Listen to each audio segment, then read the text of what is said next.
Assalamu alaikum wa rahmatullahi wa barakatuh. Alhamdulillah, alhamdulillah hamdan kathira. Wassalatu wassalamu ala Rasulullah wa ala alihi wa sahbihi ajma'in. Ashhadu an la ilaha illallah wahdahu la sharika lah. Wa ashhadu anna Muhammadan abduhu wa rasuluhu wa khataman nabiyyin wa rahmatul lil alamin. Wa da'iyan ila Allah bi idnihi wa sirajun munira, amma ba'd. I'm going to tell you tonight about my journey from where I once was as a former Christian youth minister to how I got to where I am now. There's a lot of bumps in the road. You know, it seems pretty clear. Yeah, you're a minister and now you're a Muslim. You know, but there's a little bit more to it, inshallah. So just bear with me, and hopefully you'll get something out of it. Because the point is, at the end, is I want you to get the message behind the story. Because if I was traveling around the country just to tell my story, then I would be wasting time. It's on YouTube. Anyone can go get it from anywhere in the world. So inshallah, we're going to begin at the beginning. I was born and raised in Greenville, South Carolina. I was born and raised in Greenville, South Carolina. And I was raised by my grandparents because at a very early age, my mother had stepped out and my father was working 2 jobs. So it was me and my grandparents. And my grandparents were the traditional, conservative, Southern Christian folk, as they say. They were they were very, very conservative in their ideals and their ideologies, in their ways. You know, as you hear about, people being set in their ways. That was my grandparents. Like we did it this way, and this is the way you did it every single day, and that was it. And we were very religious in the sense that we went to church on Sundays, we went to church Sunday evenings, we went to church Wednesday. And in Christianity, that's considered very religious. And it was not hard for us to go to church, and it was not difficult for my grandmother to drag me to church every Sunday, which as a kid is what they had to do, because the church was 2 houses down from our house. There was 2 houses, and then there was the church. So it was not hard for them to drag me every Sunday. And I hated church as a kid because of the simple reason that, we were brought up United Methodist. And Methodist is, for any of you know, it's very traditional. It's not like you think about like screaming and shouting in church and all that. No, you listen to the preacher, you stand up and you sing, you sit back down, you listen to the preacher, you stand up and sing, you sit back down, listen to the preacher, and that's it. That's all that happens. And the pews, as they call them, the chairs are made out of wood. They're hard. You get tired of sitting there. You're fumbling around, playing with the money that my grandmother gave me to put in the offering plate, all of these things. That's what I remember from church as a very small boy. But the thing that I do remember enjoying about church was Sunday school. Sunday school is what I got enjoyment from, because went to Sunday school, you painted pictures, of like Noah building the ark. You painted, all these pictures of Moses splitting the Red Sea. You learned the stories of Moses freeing the children of Israel from Egypt. You learn the story about him splitting the Red Sea. You learn the story about Noah and the ark. You learn the story about David and Goliath. You learn all these beautiful stories in Sunday school. So this was basically, as coming up, this is what I knew about Christianity, was the stories that I learned in Sunday school, because I never listened to the preacher during regular service. So that was the only thing I knew about Christianity. So coming up, this was how it was. It was just the norm. And the conservatism in my house, just to give you an example, and about the level of conservatism is, let's talk about gender issues. Let's say when I became 12, 13, 14, and I started to actually, notice females, and I actually didn't think they had diseases and wanted to run away from them every time I saw them. Let's say I wanted to have a girl over or something of this nature. It was so serious to my grandmother that I had to make an appointment with her, let her know this girl was coming to my house. We had to sit in the formal living room, which in the South, I don't know how it is here, but you have the dining room, then you have the formal living room with all the nice stuff that you don't go in unless there's company over. And my grandmother either had to be sitting in the same room with us or in the kitchen where she could see directly in the room. I mean, this is just how it was in my house. This is how my grandmother and grandfather were. They were very stern. They were very loving, but there were rules, and those rules were the way they were, and they did not change. So this was my upbringing.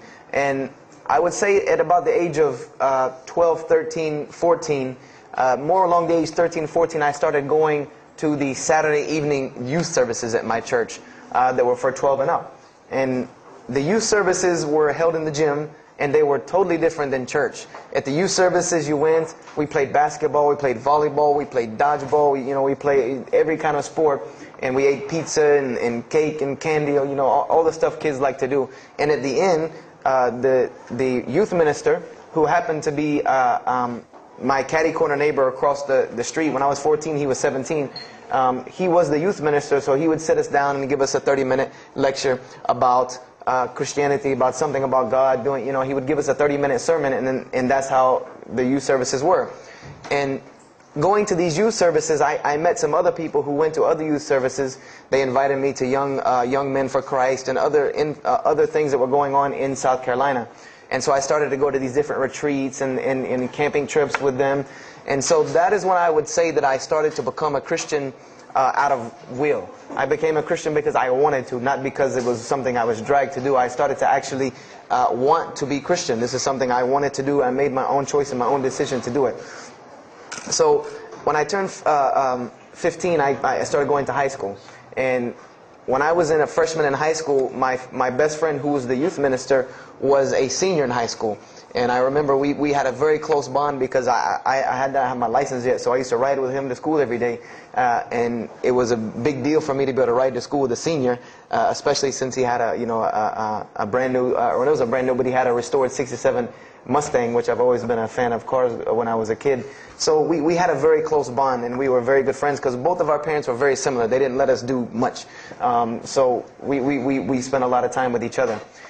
And when I became a sophomore, he graduated and started to attend Bob Jones University. I don't know if that rings a bell with anyone, but Bob Jones University is a very prestigious conservative Christian college in South Carolina. It's probably the most conservative college I've ever seen. Because the Moody Institute is known as one of the most famous in this country since Chicago.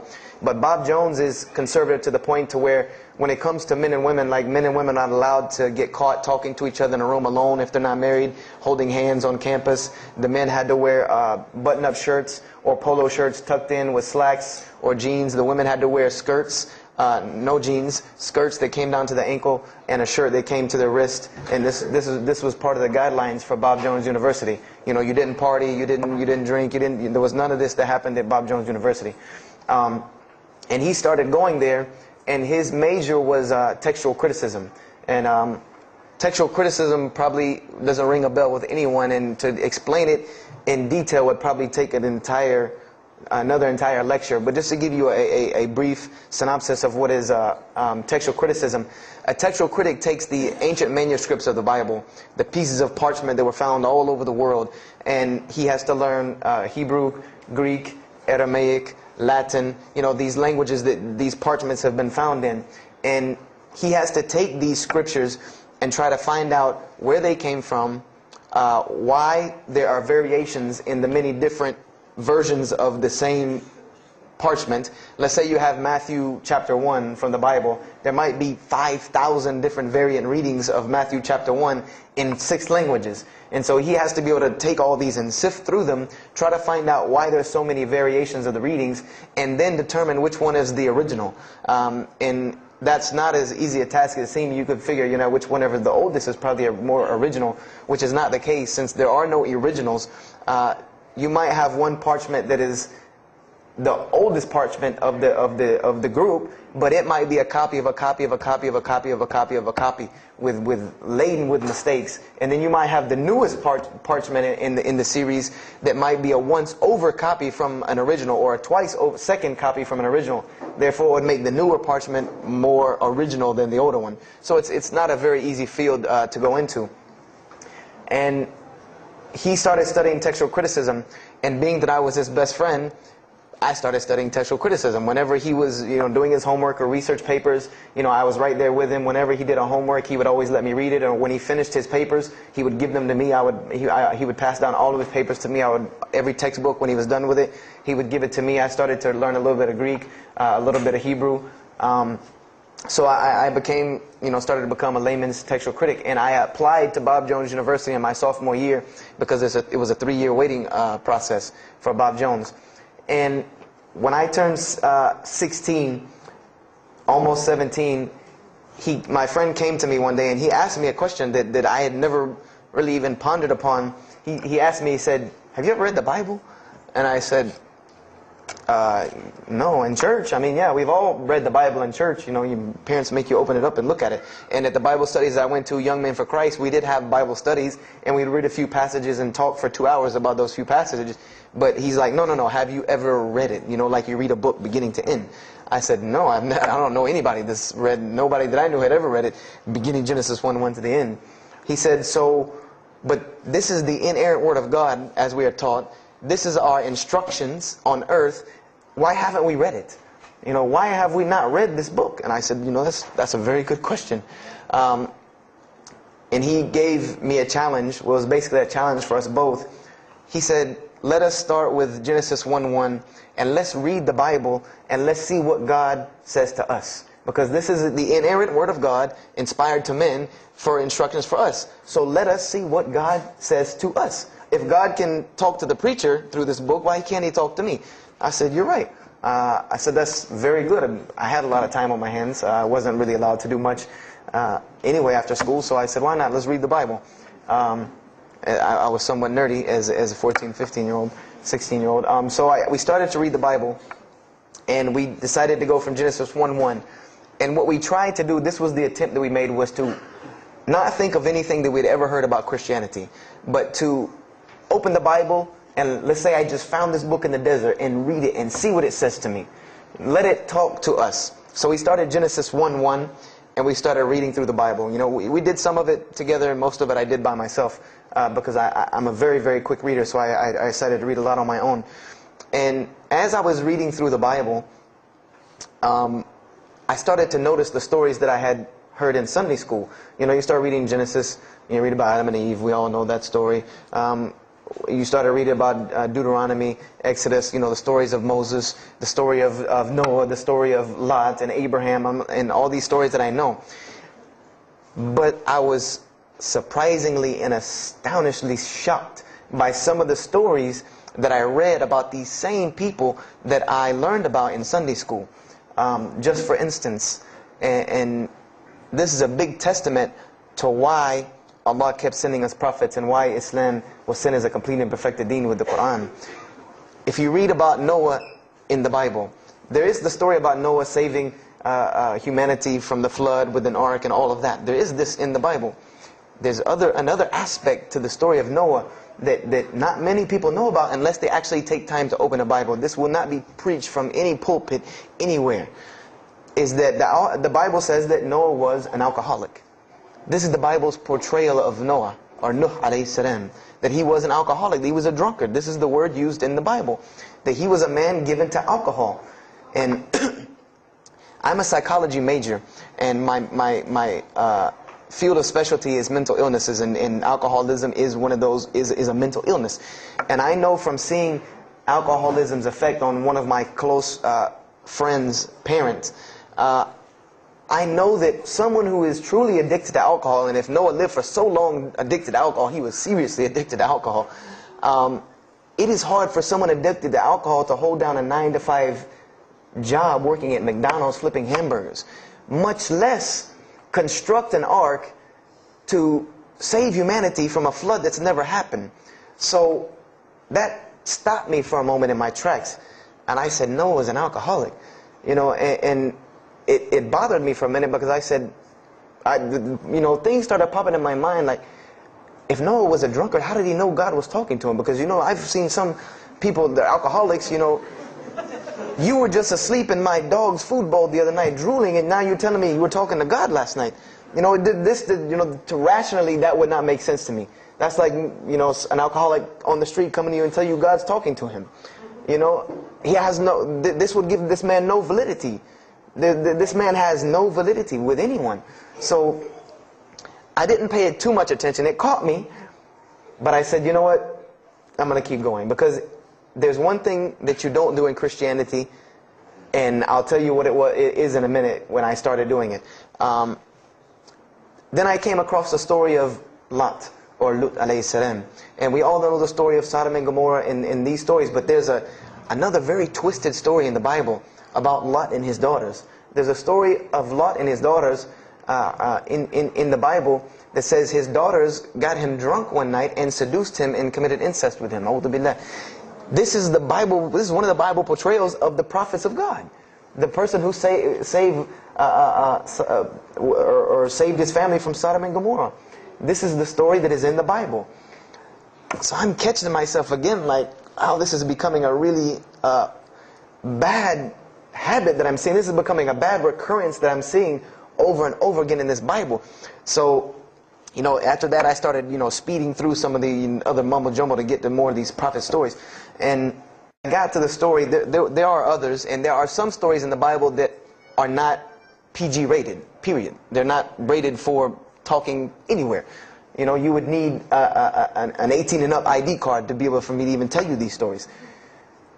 So the one that intrigued me, that caught my attention the most, was of my most beloved story in the Bible, and that was of David and Goliath. That was my most intriguing story to me, because not only was, it said that in the Bible that David was a very small man and Goliath was a very big man, and that was appealing to me because I've always been very short, and as a kid I was really short.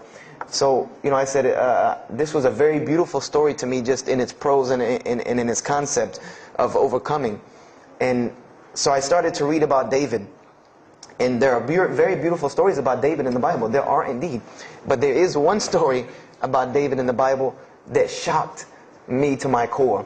And it's a story about three people. There's three people in this drama: David, Bathsheba, and Uriah. And it says that David saw this woman named Bathsheba.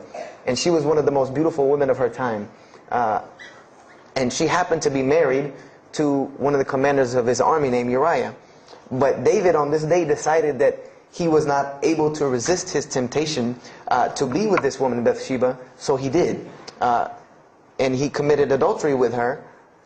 And knowing that he did this, the way that he decided to cover it up was he sent a letter to the generals of his army saying that when the battle was fierce, for everyone to pull back and abandon Uriah, so that he would be killed, and when he dies, then he could have Bathsheba, no harm, no foul. So David went from being the slayer of Goliath, the hero from man, to an adulterer, a plotter, and a murderer.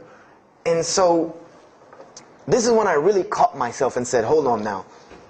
Something's wrong here. Something's got to give. I said, because to me, God's prophets in my mind were people of example. People who I could follow as an example. Someone who was supposed to be the best of us, so that we could follow them and emulate them. And they're turning out to be worse than some of the people that you see on America's Most Wanted. David is somebody that, if I only knew this about him from the Bible, I see him coming down the street, I'm going the other way and calling 911, because he has to have a warrant out on him for something. This is what I'm thinking in my mind. This man is not an honorable man at all. He killed Goliath, yeah, but he killed this other guy named Uriah to be able to commit adultery with his wife. So I committed the cardinal sin in Christianity. I started asking questions. This is the one thing you do not do in Christianity, is you don't ask questions, especially not about issues like this. So I went to my pastor and I started asking questions. What's going on here? Pastor, there's a very bad recurring habit about these men in the Bible. What is the deal here? And I remember he told me the same thing that almost every pastor or every evangelist or anyone I talked to about this, same answer, almost like it was programmed. They would put their hand on my shoulder and say, Brother Joshua, don't let a little bit of knowledge wreck your faith, because you're not justified by knowledge, you're justified by faith. And they would quote me verses like, lean not on understanding, Paul's, we're justified by faith in Jesus Christ. They would quote this whole line of thing to me like it was already pre-programmed, that they programmed in pastor school that people are going to ask you questions and here's the answer. So I said to myself, I don't know, Pastor, this just seems kind of odd. He said, let me tell you something. What you're reading is the Old Testament referring to God's covenant with the children of Israel. And they were a different people, a very stubborn, crazy people. So why don't you move on to the New Testament? In the New Testament, you'll find the new covenant that we're under with Jesus Christ, and I promise you things will change and be better. I said, okay, perfect. So I went ahead and finished and got to Malachi and then started with the New Testament. So I opened the New Testament. I said, here we go. Let's start all over again. But there were a few things that I had learned from the Old Testament that I wanted to keep in mind when I started to read the New Testament. I learned, number one, that God was one in a unique sense. This is what I learned from the Old Testament, that God was one in a singular, unique sense. This is over and over and over and over very clearly in the Bible. God's nature is one. This is so clear through the Old Testament.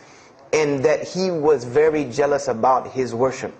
And every single time the children of Israel would turn to something else other than Him, He would punish them and restrict their lifestyle. This is something that I learned. And it kind of, the similitude to me with how God dealt with the children of Israel was, and I hate to use this stark contrast, but it's almost as if one of us went out, God forbid, I hope not, and let's say we went out here and robbed a bank. You rob a bank, you're going to jail for a long time. And every day when you wake up, do you think that jail is going to look like the Hilton at LAX? No, I doubt it. It's probably dark, cold, bad food, orange jumpsuits, not nice people, the whole 9 yards. And the reason why this is, and I know this now from studying psychology, is that this is supposed to be a stark reminder every single day when this person wakes up that you are in jail. This is supposed to remind them every single day you're in jail because you committed a crime.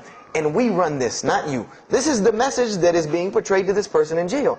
So when the children of Israel kept rebelling against God, He restricted their lifestyle. If you study Judaic law now, it is some of the most strict religious law you can find. All of the good things that we enjoy as Muslims, even when it comes to dietary laws, like the good parts of the meat that we are allowed to eat, they can't have these things. These are things that are restricted from them. Why? Because Allah wanted to remind them every day that I am Allah. I am your God. You will worship me. I run this, not you. And I understood this from reading the Old Testament. This is a concept I had come across. So I started with the New Testament, Matthew, Mark, Luke, and John. And one other thing that I did when I started to read the Bible was, if you go to Barnes & Noble, let's say you go to Barnes & Noble and you take a book off the shelf. What is usually the first thing you look at? The title. Then the next thing, the author. You want to know the title and the author. What is the name of the book? Who wrote it?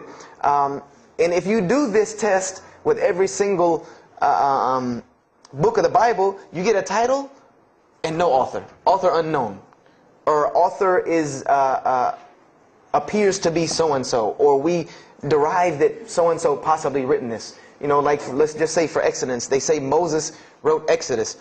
Which if you read some of Exodus, he couldn't have written all of Exodus because the last part of Exodus is Moses' death, burial, and Joshua taking over the children of Israel. Now, unless Moses was a sure indeed prophet that was able to write things after he died, then he did not write these things.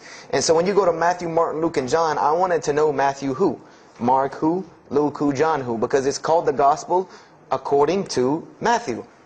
The bad thing is that no one knows. No one knows because no one penned their name down to these things. No Bible scholar in his right mind will tell you that we know for sure Matthew so-and-so wrote this, Mark so-and-so wrote this, Luke so-and-so wrote this, John so-and-so wrote this. It's factual information that we do not know who wrote these. So I was intrigued. I'm like, that doesn't, why would somebody write this book that's supposed to be passed down over generations and people are supposed to, this is the inspired word of God to guide mankind, and nobody decided to pin down who wrote it. But anyway, I started to read it, and I started to notice things about the teachings of Jesus Christ. And they were not what I had learned in church. When Jesus spoke, He spoke of the nature of God. And when He spoke of the nature of God, it was the same nature of God that I found in the Old Testament. Jesus said many times that God is one. God is unique. He would even quote from the Hebrew Scriptures. Hear, O Israel, the Lord your God is but one. When He was asked, what is the greatest commandment? Or He was asked the greatest commandment. He said the greatest commandment, and every Muslim should understand these two concepts. This should be nothing new to you.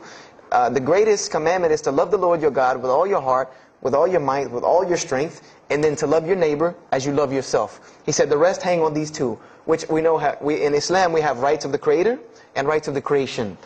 So this was the concept that He was teaching. And he even said in 1 John 5:17, and this was more clear to me than anything else can be, this is life eternal, that they may know you, the only true God, and Jesus Christ, whom you have sent. And when you look at that in the Greek and the Aramaic, it is almost exactly to a T of La ilaha illallah Muhammad Rasulullah. Now that I know Arabic and have understood that, very same similar statements. Yes, indeed, there were some implicit statements about that you could implicitly, if you took them and separated them from everything else, you could maybe derive that Jesus was trying to claim some divinity or something for himself. But I also know from doing psychology, and I did a little bit of law too, that an implicit statement cannot override an explicit statement. An explicit statement always takes precedence. So if Jesus said God is one, and he allegorically may have alluded to God being more than one, then the clear statement overrides that each and every single time. So this is what I found through the New Testament. And I also found that Jesus taught salvation. But his salvation that he taught was obeying God and following the commandments. This was his mode of salvation. One man asked him, "Good master, tell me how I can inherit the eternal life." He said, "Follow the commandments." Follow the commandments. He even, in Matthew, was so sincere about it. He said, "Whosoever shall follow the least of these commandments and teach men to do so shall be called the greatest in the kingdom of heaven. But whosoever shall break the least of these commandments and teach men to do so shall be called the least in the kingdom of heaven." So this I understood very clearly, that Jesus taught the same nature of God that was in the Old Testament.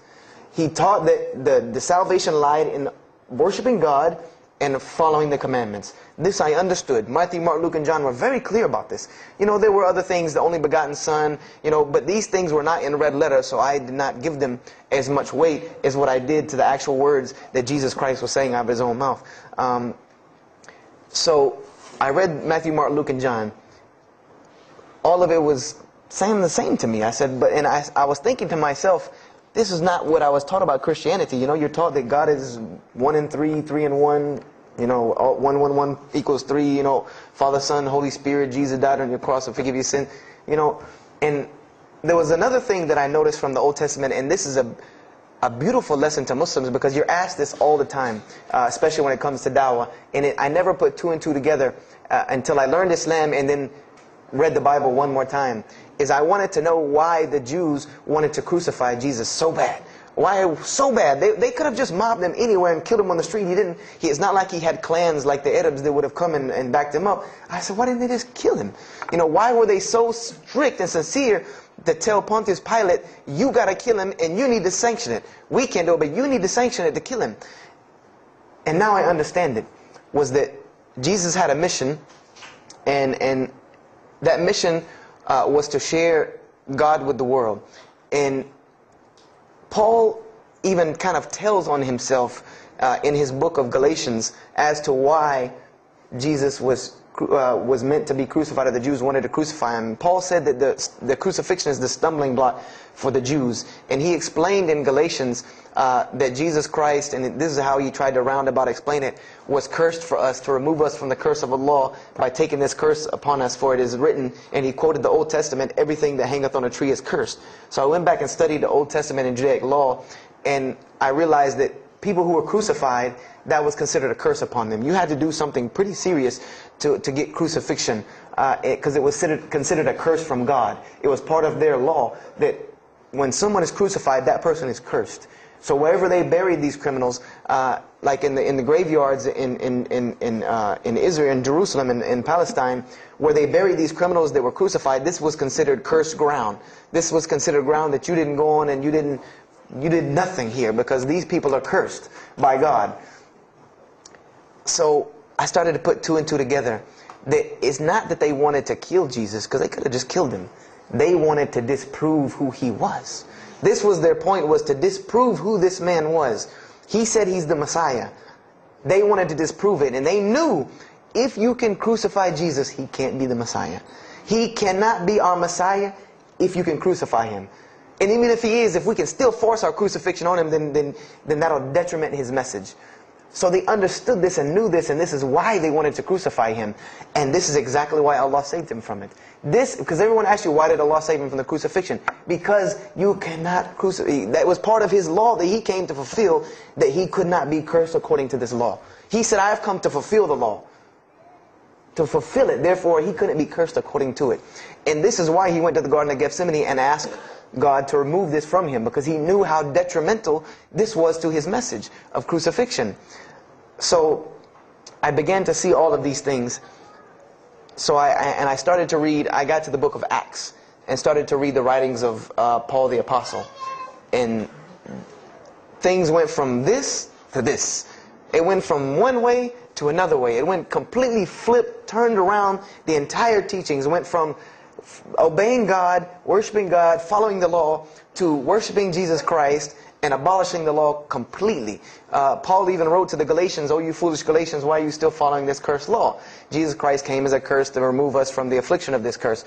So I said to myself, but Jesus just said a few books before this that whosoever shall break the least of these commandments and teach men to do so shall be the least in the kingdom of heaven. And here you go, Paul preaching this gospel to abolish the law.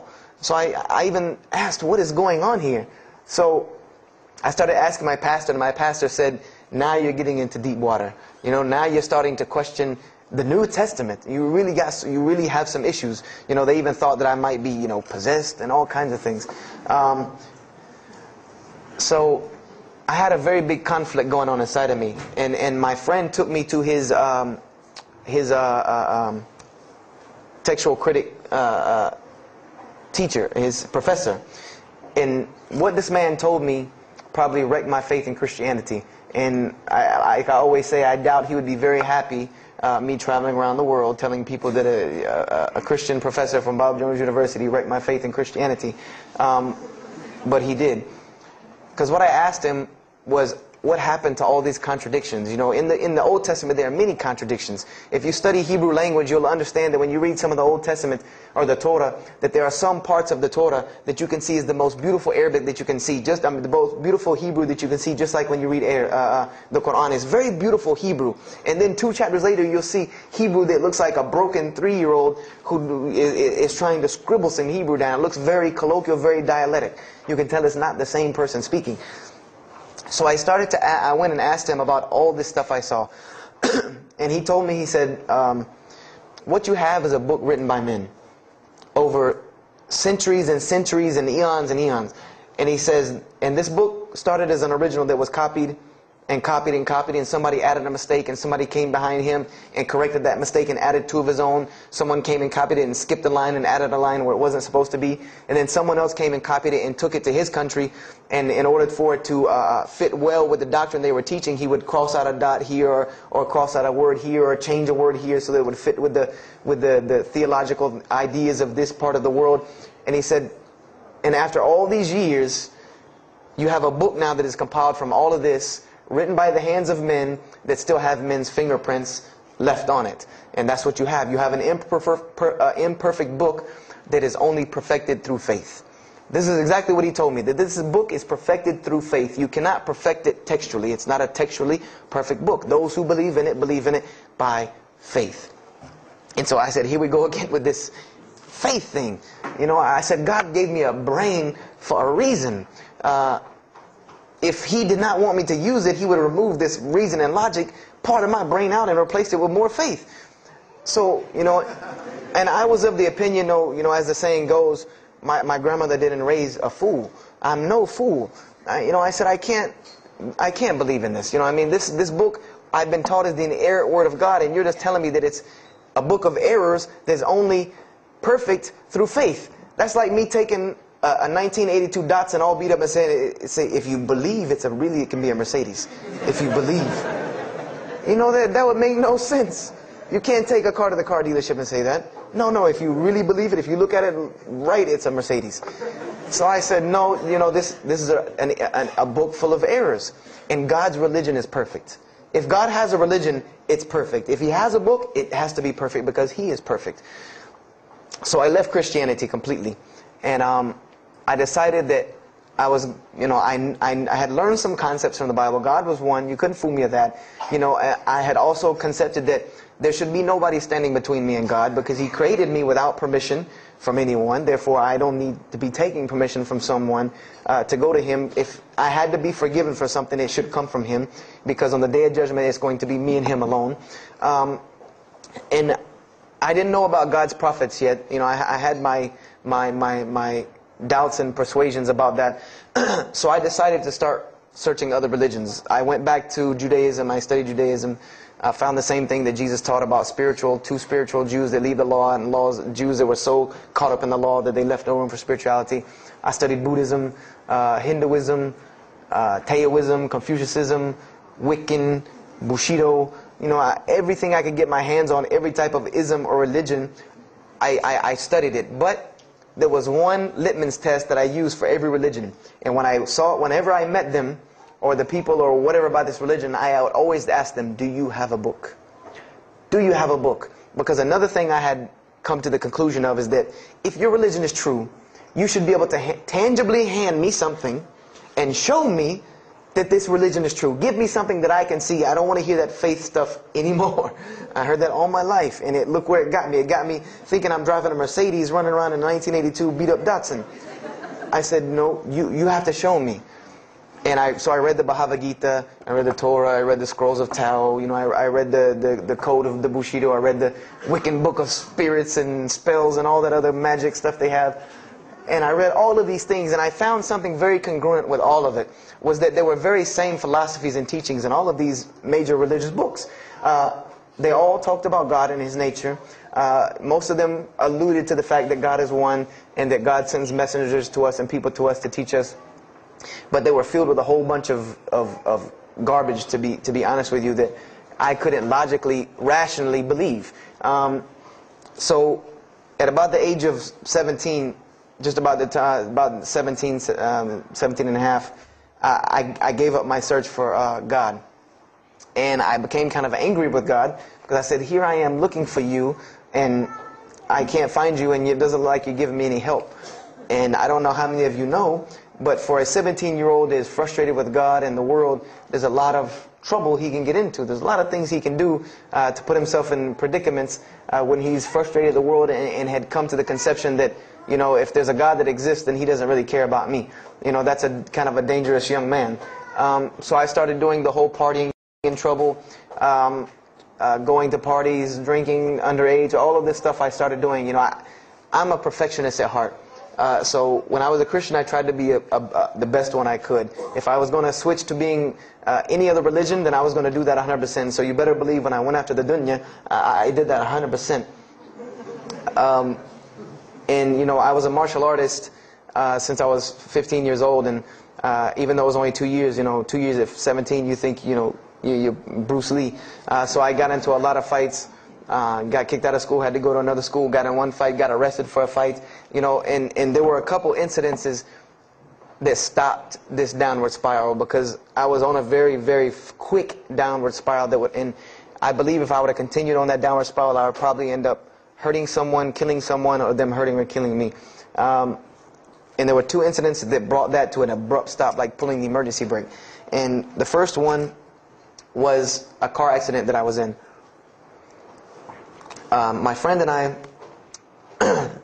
were on the way back from Clemson University from a frat party, and we were driving up 385 in South Carolina, and we were both highly intoxicated, and I decided that night that he was driving. I decided to put my seatbelt on for the only reason that I kept falling over when I fell asleep without the seatbelt on, because I didn't really believe in the seatbelt thing, because I said if I'm going to die, I'm going to die. That was the conception that I come up with, that if it's time for me to die, it's time for me to die. I didn't believe in the whole tying your camel thing. So I put on my seatbelt, and I fell asleep. And the next thing I know, I remember waking up with the car shaking. And I woke up to grab my friend, because I thought maybe he had fallen asleep. But when I woke up, the only thing I saw was the tree line and then the pavement coming right at my face. And the window smashing and the car flipping, the whole 9 yards. And us landing in a ditch.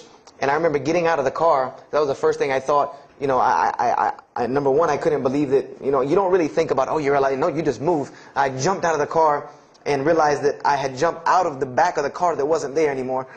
It was still in the median on the other side of the highway, and the front part of the car was over in the ditch. And I drug my friend out, who was knocked unconscious, and pulled him over the side of the road. I had no injuries. I looked at myself trying to find what's missing, and there was nothing but a piece of glass stuck in my arm that I pulled out. And it just so happened that a state trooper was passing the other way, because he turned around and came back. And when he came back, he asked what had happened. And the first thing he asked me was, did you see what happened? Because there was other people who would pull over, so I guess he thought that I was a bystander, because I started to walk towards him. He's like, did you see what happened? You know, where are the people? I said, yeah, I really saw what happened. I was in the car. You know, and he was like, you know, as they say, like the color drained out of his face, because he was shocked. He said, how were you in that car? You know, and of course they took to the hospital. My friend got arrested, DUI. But before he put us in the ambulance, he was a man of God, because he looked at me and he told me, he said, young man, you better realize that you're on this earth tonight for a purpose. The only reason you're still alive is that God has a purpose for you. If not, you don't live through things like that. People without purpose, if you didn't have a purpose, then this night would have been your night. So you need to realize that. I said, this old man's out of his mind. You know, if God had been looking for me, he had the opportunity to get me a long time ago. So don't tell me about that God stuff now. So I paid it no attention.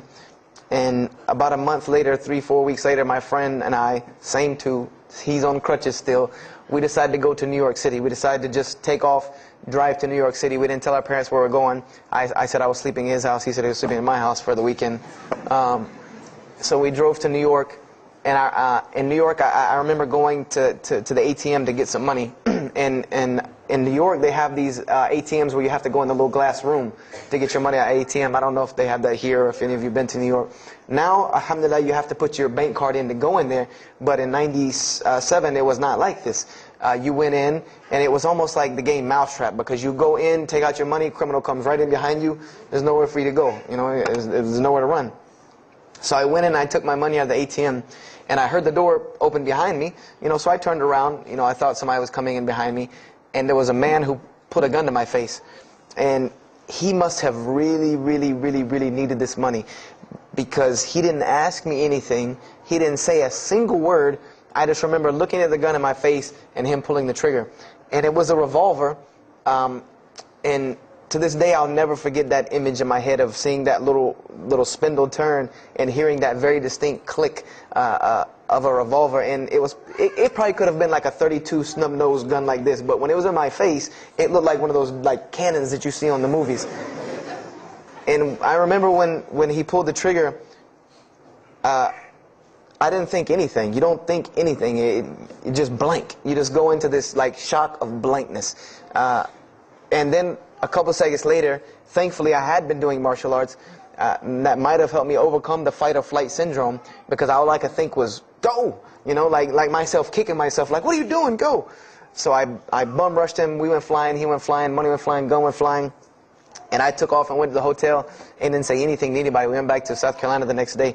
And I didn't say anything because we weren't supposed to be in New York. My grandfather would have killed me. If that guy didn't kill me, my grandfather would have took care of it. So I didn't say anything until about a month or two later. You know, I kept having nightmares about this same incident. I kept having night terrors from this incident. And so I told my grandmother about it. And she told me the same thing that the officer had told me. She said, you know, you have to realize that God has a purpose for your life. You're here for a reason. People don't go through the things that you've been through and still walking on this earth without a reason, and you're pushing the limit. This is what she told me. You're pushing the limit, really. God has something for you, and He wants you to get it, but you're pushing it. And she didn't tell me to go back to Christianity and study my Bible. The only thing she told me was that God hasn't gone anywhere. You just have not looked in the right place yet. And so I decided to put myself back together. You know, the car wreck, the gun thing, the getting arrested for fighting, like all of that, like really made me stop really quick and think, that I need to get my stuff together. So I became an agnostic, someone who I believed in God with no form of religion. I prayed to God on the floor on my hands and knees, because this is how all the books of God, this is how the Bible, the Torah, the New Testament, the Bhagavad Gita, all of these scriptures that I ever read, they said that this is how the men of God prayed.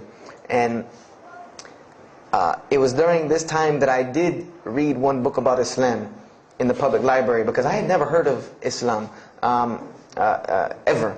But I remember I was looking in the religious section in the library at school, and there was a book about Islam, and or it was in the library, the public library, and I remember it was some title like "Why I'm Not a Muslim," or some, one of these titles that was propagandistic against Islam, but I had no idea. So I just took the book and I read it, and I remember it said that Muslims, M-O-S-L-E-M-S, and any of you knowing Arabic knows that's a very derogatory word. A Muslim is someone who oppresses someone else. That's a very quick sleight of the pen that was used in the past for a very real purpose.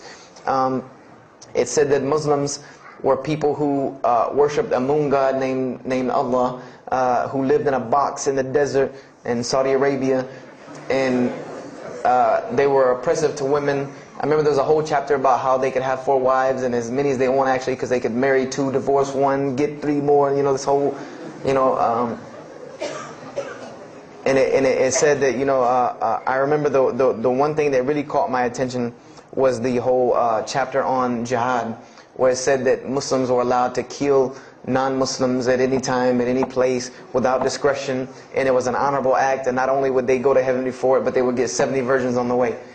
So I closed the book on Islam, put it back on the shelf, and marked off Islam off my little list of religions, and said thanks but no thanks, and if I ever see a Muslim, I am out.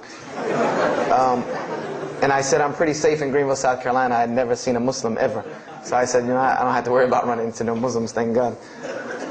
So, I started, just worshiping. I tried to just be a good person, pray to God, ask Him for guidance, try to be a genuinely good person. And I remember what changed is when I met a Muslim. I met a Muslim who I had met a couple of times at school. We had went to school together, and I knew him, but I never knew that he was Muslim. And there's a couple of reasons why I never known he was Muslim. Because he was African American, number one, and the book said that Muslims were Arabs. And number 2, I didn't know, I thought Muslims ran around, marrying as many women as they want and killing non-Muslims. I didn't know that they could also be part-time drug dealers. So I never knew that this guy was Muslim. I didn't put 2 and 2 together. So we were at his house one day, and me and my other friend, the one that I got into a lot of trouble with, I'm trying to keep him out of trouble now. We were at his house, and we were debating something about religion. I forget what even the topic was, but you had 2 teenagers thinking they know everything. And I was trying to explain something to him about the Bible. And that guy came in and was listening. He said, "Have you ever heard of Islam?" I said, "Yes, I've heard all about Islam." He was like, "Okay, so what do you think of it?" I said, "What do you mean what I think of it? That's probably the worst religion I've ever seen on the face of the planet." He's like, "Why?" And he's like, "I'm a Muslim." I was like, "Man, stop playing."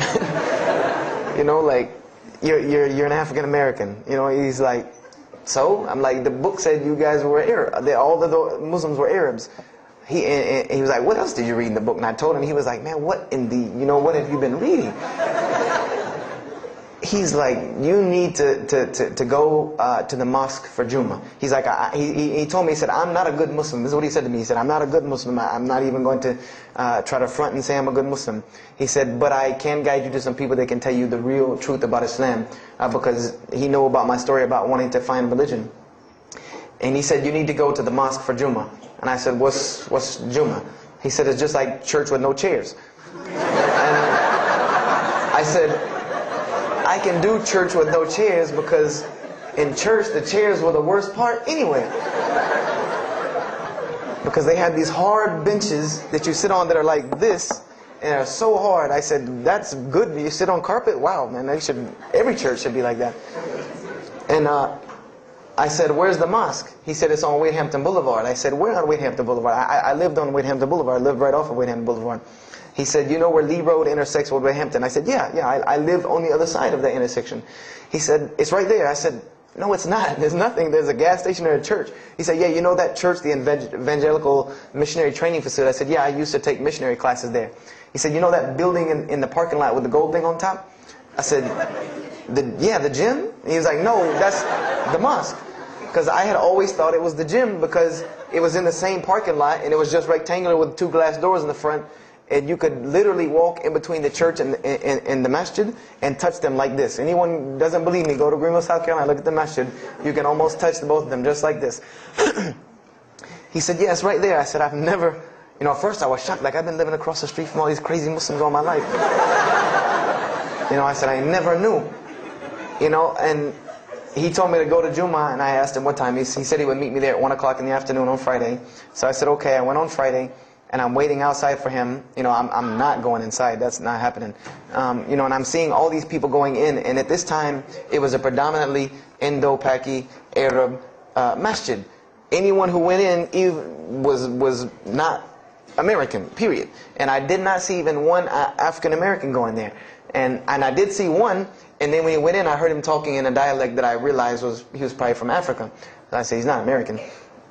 So I'm not going. I'm waiting, and I'm standing outside, sitting on the church steps, and the imam pulls up and parks right in front of me, who I had no idea he was the imam. But he got out, and he asked me, am I waiting for someone, this, that, and the other? And I explained to him. He said, oh, yeah, we know this brother. You don't see him that much, but we know who he is. He said, I'm glad you came. He was a very, very nice, gentle young man. And he invited me into the mosque, and I kind of wanted to wait on my friend, but I didn't want, at the same time, I didn't want to tell this man I don't want to go in. So I went in, and they put me in the back and gave me a chair anyway. And I said, I came to sit on the floor. And they gave me a chair anyway, and all of these people are piled up in front of me. And there's no Americans here. And I'm starting to wonder, if this is a setup, because it's starting to smell like a setup to me. Because in my mind, I'm like, you've been set up before, and this seems kind of like this. So, and I'm starting to think in my head, scenarios, a young mind at play. I said, this other guy, my friend, he probably was in the same situation like me, and he probably made a deal with them to get out, as long as he brought other Americans and tricked them into coming to the mosque, so they could do their jihad after Jummah and get their 70 virgins. So I'm sitting here, and there's all these people in front of me, and then there's a curtain with all these people behind me making noise, and I have no idea who's back here. So I'm stuck in the middle of this. I hear that it's some women, but I don't, there's a curtain. I have no idea. So I'm like, there's something very odd about what's going on right here. I'm like, just let me make it. I'm starting to look for the exit. I'm like, calculating how many people are between me and the exit. I know some martial arts, so I said I might hit a couple of them, and I'm out. And then the imam came, and I just now realized that he was the imam because he got up on the minbar, and they started to call the adhan. And, I said, okay, that man seemed nice. He seemed genuinely nice. So I felt a little more comfort. And then he got up after the adhan, and he started his khutbah. Inna alhamdulillah nahmaruhu wa I said, oh my God. I said, I bet you he's talking about me. And he's being forceful. He was getting loud and banging on the minbar, and he's pointing in my direction. I'm like, oh man, I gotta get out of here really quick, I said, well, I'm going to take my chances with the women behind me. I'm going through the curtain. And then he started to, when he got done with his Arabic tirade, he started to explain it. That verily all praise belongs to Allah alone, or God alone. In Him do we worship, in Him do we seek help and assistance. We seek refuge with Him from the evil that lies. He explained what he said in Arabic, and it sounded to me so beautiful. It was very, very beautifully prosed, what he said, and I wanted to know where he got that. I said, where did he get that? Because it was only about God and about the nature of ourselves. All of us should know that the beginning of the khutbah, and he quoted the 3 verses from the Quran. O you who believe, fear God as He should be feared and do not die. And instead of a state of submission to Islam, he was a very wise man, because he translated everything. It was almost as if he knew I was there and translated everything for me. I remember to this day what the khutbah was about. And I don't know if he did it because I was there, or if that was his already planned khutbah, but it's almost as if it was meant for me. The khutbah was that, the title of it was that the forgiveness of Allah is open to anyone at any time, at any place, no matter what, unless they have committed shirk. And the prose of the khutbah was a very long hadith. A very long hadith that some of you will know. And just to make it short, it was the hadith where the Rasulullah ﷺ met Angel Gabriel or Angel Jibreel, and Angel Jibreel was telling them to tell him that if the Muslims commit this certain sin, to tell them that Allah would forgive them. And every time he would tell the Muslims, they would say, okay, well then what about this sin? And he would go back and meet with Angel Jibreel, and he would go back and come back and say, tell them that Allah will forgive him for that. And this discourse happened, for many different sins. And then finally Angel Jibreel alayhi salam said, tell them that Allah has said, no matter what they do, even if their sins are compiled, like the oceans are from the east to the west, as long as they have not associated a partner with Allah, tell them that Allah will forgive them. And I remember he told me that, or he said that, that the door of repentance to God is open as long as you have not seen the angel of death or the sun hasn't risen from the west. I didn't really understand the sun risen from the west thing at that time. But, and he said that, God's forgiveness has to come from God alone. And this was the whole premise of his khutbah, was on forgiveness and tawbah.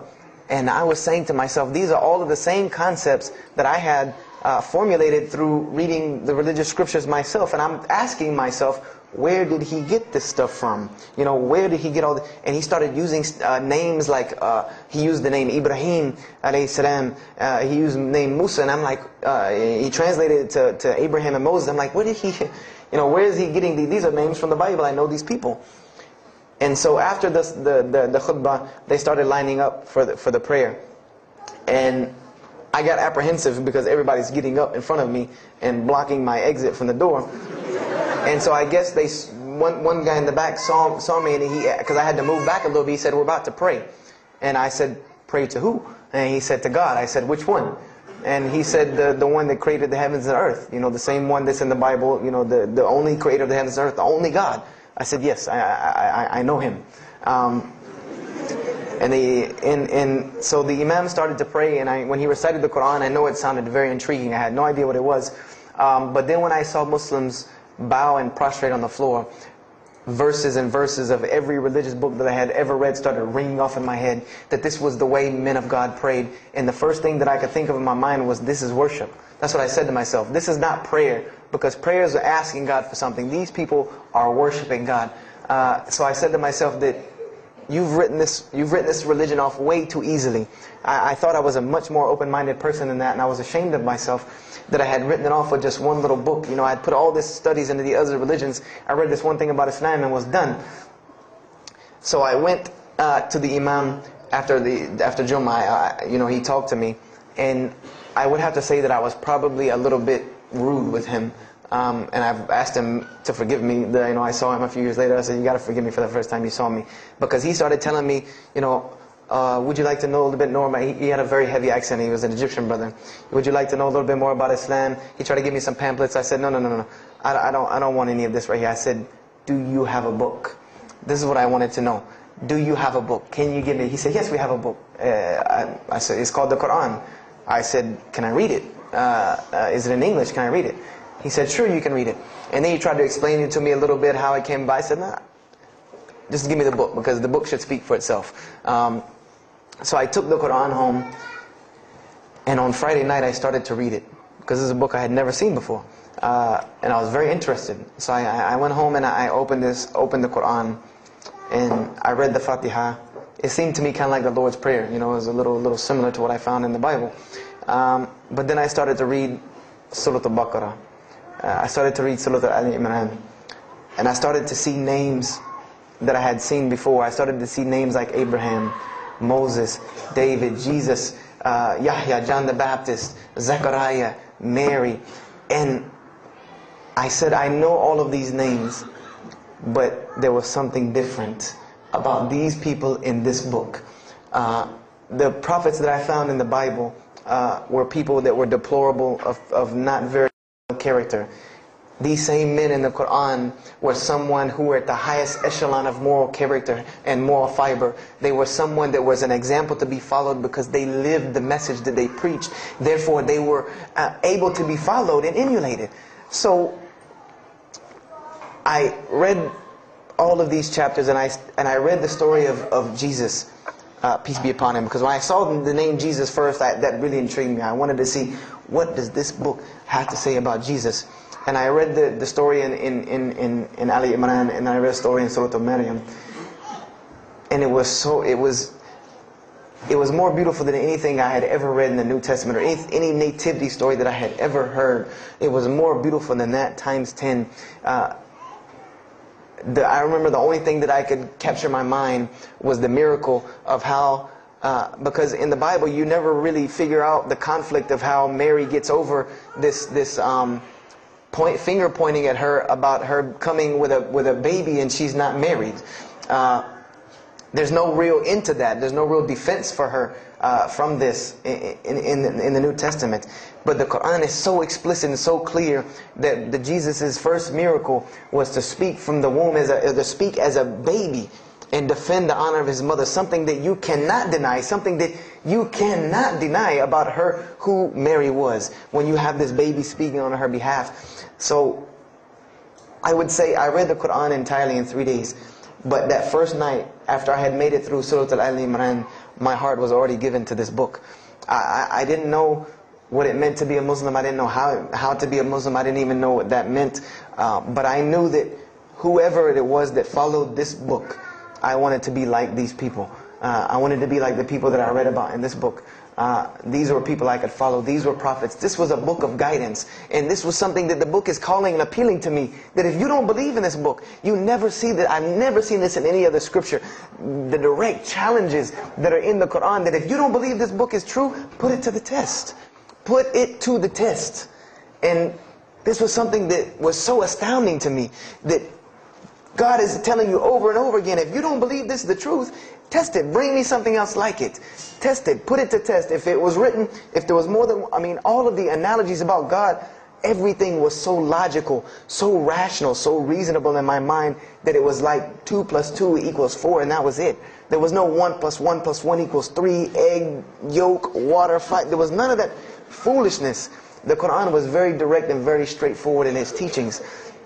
So I gave my heart to Islam that night in my living room, reading the Quran, and I cried and cried, that I had been looking for the truth all this time, had searched all this way, and it was right across the street from my house. And so I went back on Monday to accept Islam and ask these Muslims where in the world they've been all this time, and I go ready to go in there and do my thing, and I go and the masjid is locked. And because they only came on Fridays and for Isha during that time, and I didn't know. So I said, okay, I guess I have to come back on Friday, because every time I passed by the masjid after that, it was always locked. So I came back on Friday and I took my shahada, and as they say, the rest is history. But I don't travel around the world, and this was in December of 1998. I don't travel around the country and the world telling my story, just for the entertainment value. Even though I've been told it does have some entertainment value, I don't tell it for that person for sure. If that was the only reason, then you could just get it off of YouTube and it was the same exact story. I'm going to finish with this, and I hope you can give me 10 more minutes, inshallah, to tell you why I go around telling my story. I tell my story to let everyone realize that there are millions and millions of people just like me. Just like me in 1998, searching for the truth, can't find a way out. There are millions of people. There are probably millions of people in California, hundreds and thousands, if not millions, right here in in Orange County and Los Angeles in the Southern California area, that want to know the truth, that are tired of hearing the same garbage preached to them over and over again, tired of this shaitan box telling them the same thing over and over again, tired of the world being in the condition that it's in, tired of their life being in the condition it's in. And we as Muslims have the solution to every single one of their problems. And guess where we keep it at? Right here inside the masjid. Right here inside the masjid, we have all of this truth. We have the solution to every problem in the world. You want to solve the world hunger? The problem of world hunger? Islam has the problem. You want to solve the problem of world poverty? Islam has the answer. You want to fix the economic situation of this country? Islam could fix it tomorrow. And this was in an op-ed piece in the Washington Post. In the Washington Post, there was an op-ed piece that the two markets that are falling apart in this country are investments and housing.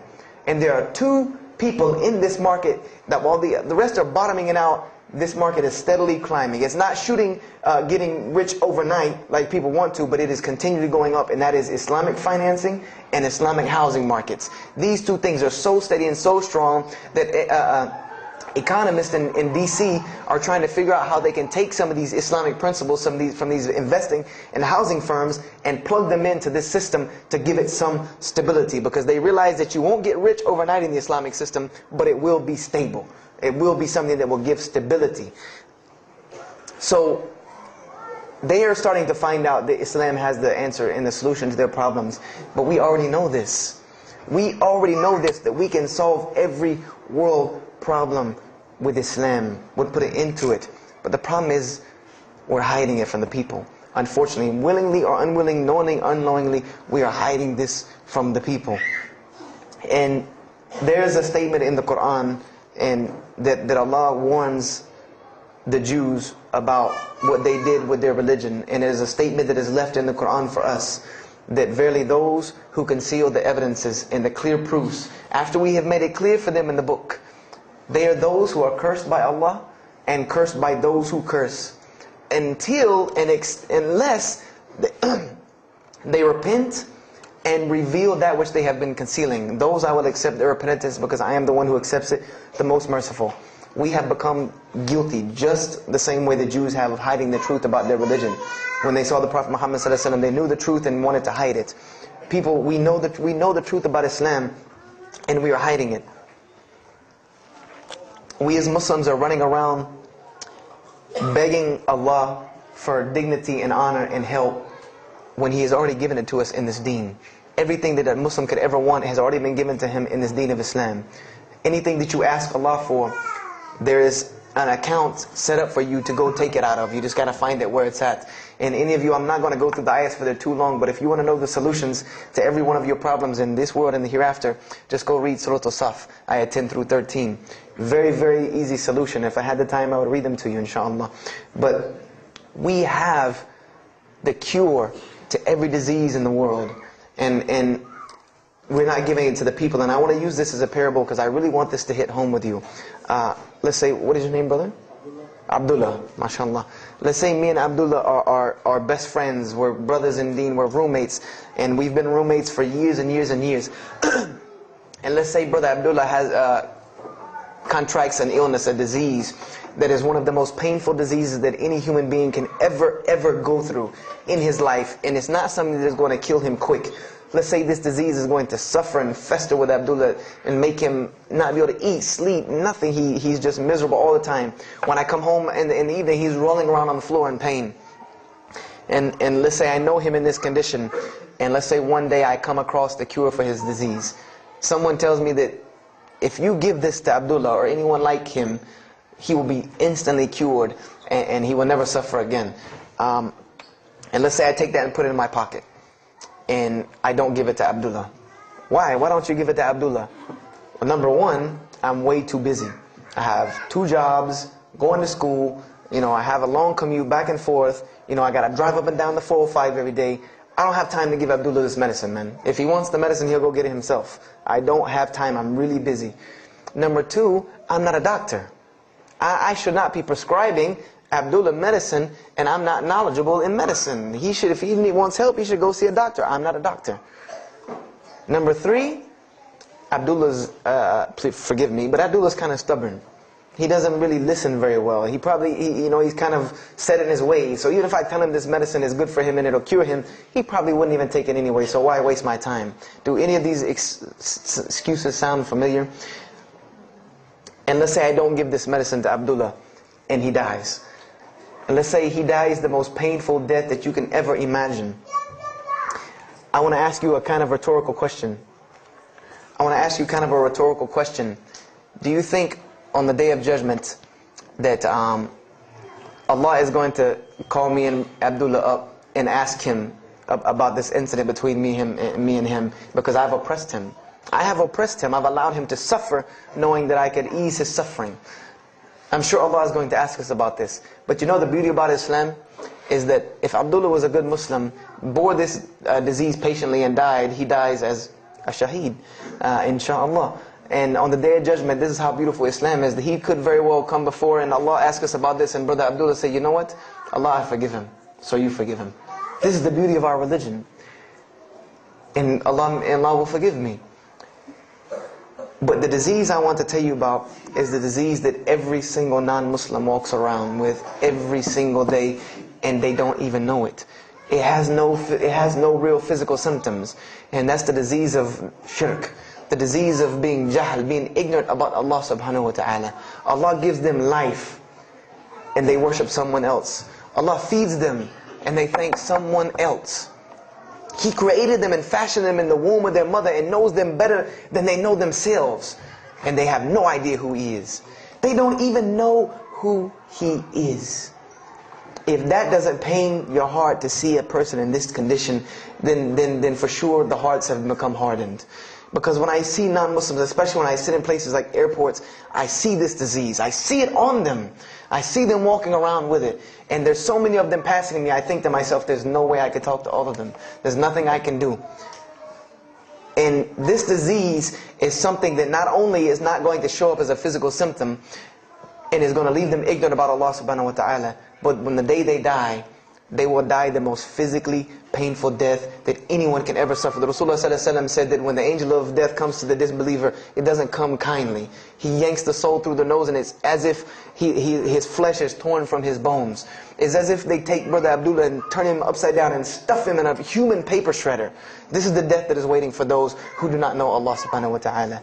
And you know the unfortunate thing? That while you've been sitting here listening to me, thousands of people have died. Thousands of people have lost their life not knowing Allah while I'm talking to you right now. People in this city have lost their life, and there's nothing we can do about them. They're gone. It's too late for them. We can't save them even if we want to. And that's a deplorable, deplorable, sad, sad fact that we can't save them. But there are many, many, many, many who we can save. And that all that takes is us taking this light of Islam we have and showing it to the world. There's a statement in the Bible, and I finish with this. Whether Jesus alayhi salam said this or not doesn't matter, because this statement is one of the most profound statements that has been somewhat of a focus for me in my mission of da'wah.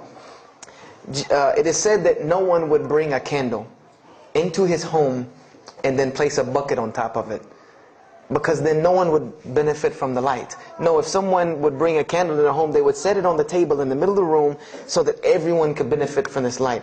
And unfortunately, the Muslims of this generation, we are a bunch of candles with buckets on top of it. No one can see our light. No one can see the beauty of Islam. And believe me, if you don't see it, believe me, take it from someone who was once standing on the outside looking through the window at that light. It is one of the most beautiful things you can ever lay your eyes on. It is a treasure to be found of treasures. And everyone else can see this, and they will see this if we show it to them. If we allow Islam to be Islam. If we start becoming Muslims, meaning that the best form of da'wah that you can do to this world is very, very simple. It's not complex. It doesn't take a 10-hour workshop, even though some of the details do. But if you want to know the way, the best way to do da'wah is for Muslims to be Muslims. That's it. Study our history. Study the history of Islam. Why was the world conquered by Islam? Not through military campaigns and wars, but through Muslims being Muslims. The most populated Muslim country, Indonesia, was because of Muslims being Muslims. A few Muslims deciding to get up off their behinds and go to another country and live their life as Muslims, not shaving off their deen to be pleasing to those people, but being Muslims. And when the people asked them and inquired, what is it about you backwards Arabs that we've heard all these crazy things about? Now you come out of the desert with pristine moral and character, and you have better ethics and morals than we do. What is it that's happened to you people? And their answer was, La ilaha illallah, Muhammad Rasulullah. That we believe in Allah and He has sent us a man named Muhammad, and we emulate his lifestyle That's why we're like this. This is what conquered the world for Islam. This is what conquered people's hearts for Islam. Was the truth and the beauty of it and its simplicity of its message. This is what brought me, and this is what the world needs. With all of this foolishness going on in the world, this is what it needs, the simplicity of Islam, whether they want to hear it or not. They know it in the bottom of their heart. When you show them the truth, even if they turn away from it, they know it's the right thing. They know it's the truth. And on the Day of Judgment, you can stand before Allah subhanahu wa ta'ala, having washed your hands and saying that I did my job. And I finished just one more thing. I finished with this. If you don't believe this is important, if you don't believe this is one of the most important things you can do as a Muslim, then the last statement of Prophet Muhammad ﷺ to the Muslims as a whole, he gave his farewell sermon. And we know that what his farewell sermon was a summary or a synopsis of what Islam is and its general principles. And he knew this was the last thing he was going to say to the Muslims as a whole. And how did he end this sermon? Those who are here, pass this on to those that are not here. For verily it may be that the last one that hears my message may understand it than those right here among us. He gave a command to those Muslims to pass it on, and for those Muslims to pass it on, and for those Muslims to pass it on, until there was no one left to hear this message. This was a command he gave, the last command he gave to this ummah as a whole. And then what happened? He pointed his finger to the heavens and said, "O Allah, bear witness that I have indeed conveyed your message." And upon saying this, what happened? Allah revealed the surah, "This day I have perfected for you your deen, and completed my favor for you, and chose for you Islam as your religion." And the last statement that Prophet Muhammad ﷺ gave to us before this was revealed was that we must pass this message on. He gave us that duty. He took that duty that was only reserved for prophets. No one else, no other. If you don't believe me, go read Surah Al-Bayna about what was commanded of the other nations. No other nation was given this opportunity and blessing to pass on this deen except us. Because there are no more prophets coming. So the job falls on our shoulders. Qurans are not going to fall out of the sky and hit people when they're walking down the street. This job has now become ours. And just like if the Prophet Muhammad ﷺ had not done his mission, he would have been accountable before Allah. If we do not do our job of spreading this message of Islam, we will stand before Allah on the Day of Judgment. Don't be the person standing before Allah on the Day of Judgment and your neighbor that you've known, your co-worker that you've known 10, 15, 20 years come and find you and tell you, you knew this day was coming. You knew this day was coming and what was going to happen to me, and you did not say anything to me. And those people will complain to Allah about us. They will complain to Allah about us. Because we have the truth right amongst them, and we're not giving it to them. We need to stop hiding it in our masjids, in our homes, in our hearts, and we need to give it to the people. It's beautiful, trust me. Just hand it to them. Just hand it to them.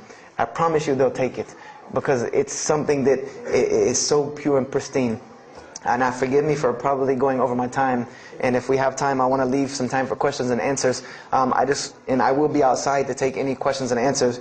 The only last thing I want to announce and let you brothers and sisters know is one of my biggest dawah projects is a DVD project that I do. And my goal is to put a DVD about Islam in the hands of every single person in the United States of America. Right now I'm working on Florida and I have other brothers working in other places because people will watch a DVD. We did studies on this, and people will watch media before they'll read a book or before they'll listen to an audio CD. And alhamdulillah, through these DVDs we've gotten, I would say, an average about 2 shahadas a month. Because my personal contact info is on the DVDs, and people watch them and they call me and I converse with them, and usually most of them accept Islam. I just had a shahada the day before yesterday from Irvine, Texas, from someone who had bought the DVD and given it, a Muslim had bought it and gave it to his friend. His friend hated it or didn't want it, so he gave it to another person, and that person gave it to a co-worker at work who watched it and accepted Islam. So this is one of my biggest projects.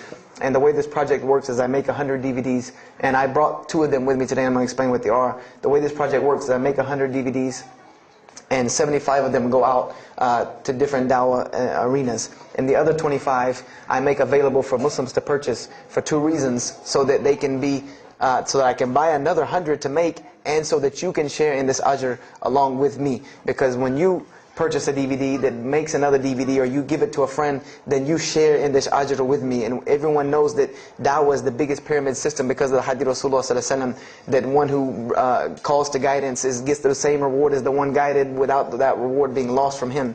So I made these DVDs available to the Muslims so that you can put a little effort in da'wah and make another 100 inshallah. So I brought 2 today, and they're outside. One of them is called Islam in the Bible, which is basically what I just told you in a PowerPoint format, so that you could see all these verses that I saw, all these things that I read that allowed me to see the truth of Islam very clearly when I saw it, and I coincide them with the Quran so that you could see them. And there's another one the other one's called The True Gospel of Jesus Christ, where I go through the New Testament. Well, first part I think is an interview about me and my story to Islam, and there's some other Q&As on the other DVDs about nature of God and all these different things. But it's a PowerPoint presentation about the New Testament and Jesus Christ, and how you can prove to someone that Jesus Christ taught Islam from the New Testament, from their own book, that they have to agree. They either have to believe it or reject it. And if you believe it, then you have to believe what I'm saying is true about Islam. If you reject it, then this is your book, not mine. So, I try to use these 2 teaching methods, and they also can be given to non-Muslims because they're in a PowerPoint format. They're in a very educated format, and they're available outside for $10 each. So if you could, please don't make me take any of them back home, because they always hassle me about taking 200 DVDs on an airplane anyway. So please come and get them. And if you have any questions, my contact info is on there and everything. If you have any more questions for me, and my website and everything. I thank you for your time. And if anything has been of benefit, know that truly all good comes from Allah subhanahu wa ta'ala. And if anything that I have said is incorrect or hurtful or shameful, know that indeed that comes from my own nafs and my own lack of understanding. أقول كذا هذا واستغفر الله لي ولكم فاستغفروه إنه هو الغفور الرحيم. السلام عليكم ورحمة الله وبركاته.